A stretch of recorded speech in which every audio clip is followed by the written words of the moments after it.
So tell me about Bomber Harris.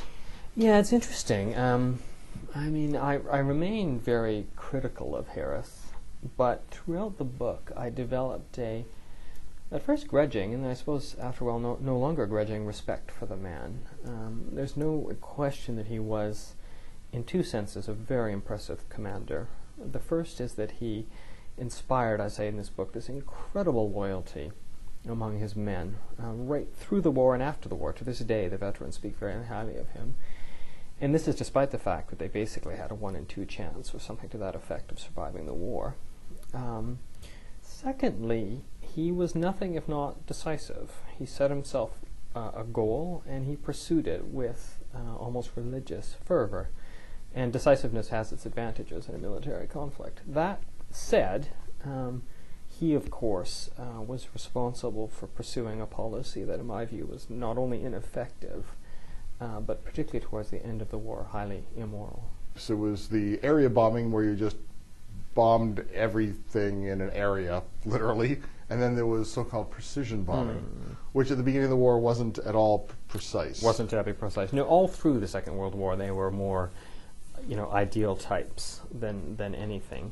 The difference was in effect, but was mostly in intention.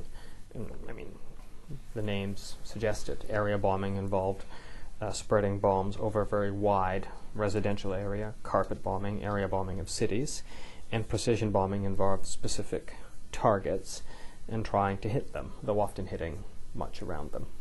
How was it that Harris got to get... I mean, he almost ran his own war. I mean, that in Bomber Command, it was sort of separate, and he was able to keep it ferociously independent. I mean, up to the fact that, his own boss couldn't tell him what to do. Yeah, it's fascinating. I struggled with this over several years, trying to come up with an answer to this. How did he get away with it, basically? And I think there were several things at work. One was sort of the structure of the air war, structure of the hierarchy. And, the directive was sent down from the Air Ministry, but the Commander-in-Chief, Harris, had a great deal of latitude in interpreting it and implementing it. So he decided the target and how it was to be bombed.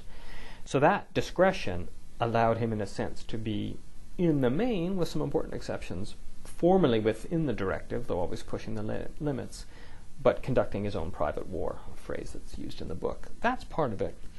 The other part of it is that no one above him was really prepared to say, you will stop area bombing.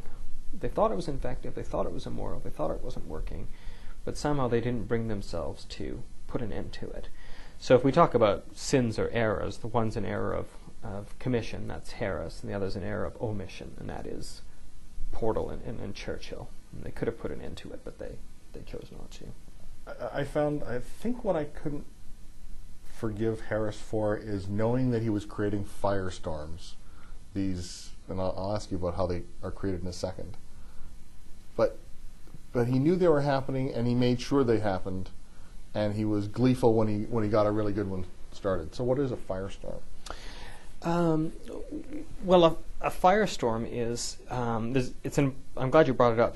There's a distinction between a really big fire and a firestorm. A really big fire is just that. A firestorm is self-sustaining, and it happened in Dresden. It happened in Hamburg for sure, and there's some debate about Kassel and Darmstadt, but we know in those two cities it happened.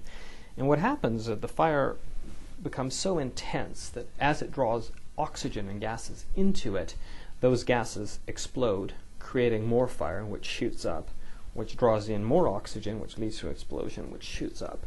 And the whole thing becomes self-sustaining and only burns itself out over several hours. And in Dresden and in Hamburg this happened, and then what also happened is this vast column of fire shoots up into the sky, and then the winds that are coming in to replace it become intense, 150 miles per hour, to that effect. I say so in the book. And so quite literally, people, babies, trees, parts of buildings are being sucked into it. It became incredibly apocalyptic. And to the first point that you made, there's no sense in which that was some sort of unfortunate freak. Harris wanted to create a firestorm in every city. It required the convergence of a whole series of unusual conditions, including very hot, still weather and the right type of buildings, so it didn't happen everywhere. but Harris wanted to happen everywhere. And that is something I insist on in my debates with people at the over the Canadian War Museum, is that we can disagree on the effect of the bombing war. What we cannot disagree on is the intention, because that's clear. Harris wanted to kill as many people and destroy as many cities as possible. And had he got his way, the casualty rate would have been much, much higher. The book is Fire and Fury, the Allied Bombing of Germany, 1942 to 45. I'm speaking with the author, Randall Hansen, and Fire and Fury, published by Doubleday Canada.